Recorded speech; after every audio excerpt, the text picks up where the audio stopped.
On to the second part of our UK-wide ITV News series on the social housing crisis now. And we've been hearing from people whose homes are definitely not where their hearts are. Some are living in temporary or overcrowded properties, waiting years for suitable places to become available. Earlier this year, Theresa May promised to push for more social housing, but the reality is many councils fail to meet the government's targets, leaving people on low incomes trapped. Jane Hesketh reports. Every day for the last 3 years, Christine from King's Standing in Birmingham has had to unpack this heavy camp bed and put it up in the living room of her elderly mother's one-bedroom flat so she can sleep on it. She's got curvature of the spine and walking difficulties, and sleeping on this isn't helping. It's a struggle. Very, very uncomfortable. I've had to change from normal painkillers to stronger painkillers because the pain's unbearable.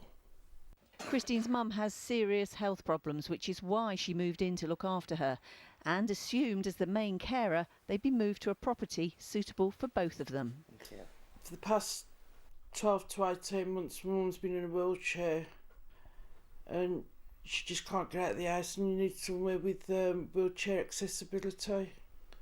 KERRY and Dan and their 3 children live in a 2-bedroom flat on the 8th floor of a high-rise block in Wednesfield, Wolverhampton. 10-year-old Corbin and 7-year-old Tiami share a bedroom. The eldest, Tristan, is 16 and undergoing gender transition from female to male. And this is Tristan's room. He has to have his own room because he's going through a trans stage at the moment. But unfortunately, it's not very private for him because obviously we have to come in here for all the towels and the cleaning products. I mean, this is where we keep our bed sheets for our sofa bed. Just pull it open. It's not very ideal, but because we've got no storage, we've got nowhere to keep everything at the moment. KERRY and Dan sleep on a sagging sofa bed in the living room. Her 14-year-old son from a previous relationship can't stay over. There's simply no space. She explained their main frustrations. Not having any room, sleeping on that sofa bed with Dan, you know, it's not ideal. And the fact that we work, you know, we really work hard, and we just don't feel like it's fair because we're paying rent as well. We just don't feel it's fair that we should be here. We just shouldn't be here. But it's outside space that the children crave. We've always wanted to move house, and in our house we've wanted a garden so we can actually play more times than we usually do. And what would you do in your garden? Play tag and have hide and seek, trampoline. Trampoline? And swings. They've bid for numerous properties in the last 2.5 years with zero success. I actually bid on a property a few weeks ago. I spoke to the housing manager. He actually told me that there was over 300 applicants on that property and I was number 66. And so obviously I'm also been the last one basically. It didn't do anything. 65 people have got to turn that property down before we even get an offer. Bernadetta from Coventry made herself and her 16-year-old daughter intentionally homeless because of domestic violence.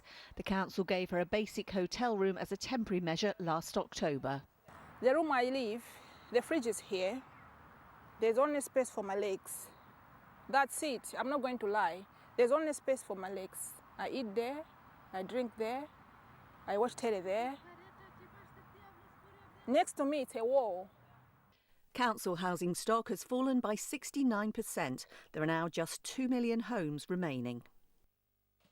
All these people from the West Midlands want to look after their families, bring up their children and feel safe.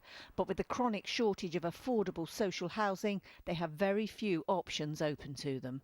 Jane Hesketh, ITV News. Well, Birmingham City Council have yet to comment on Christine's case, who we heard from at the beginning of that report. For KERRY and Dan from Wednesfield, Wolverhampton City Council told us we ask all applicants to consider a range of housing options to increase their chances of finding a new home, and we're now seeing more new council homes being built in the city, as well as new homes being built by registered housing providers. And some good news for Bernadetta from Coventry at the end of Jane's report there. Since we filmed with her, she's now been given somewhere to live with her daughter. And on tomorrow night's programme, we'll have the next part of our Where's Home series. We'll be hearing from people who are currently living on the streets of Coventry. Next tonight,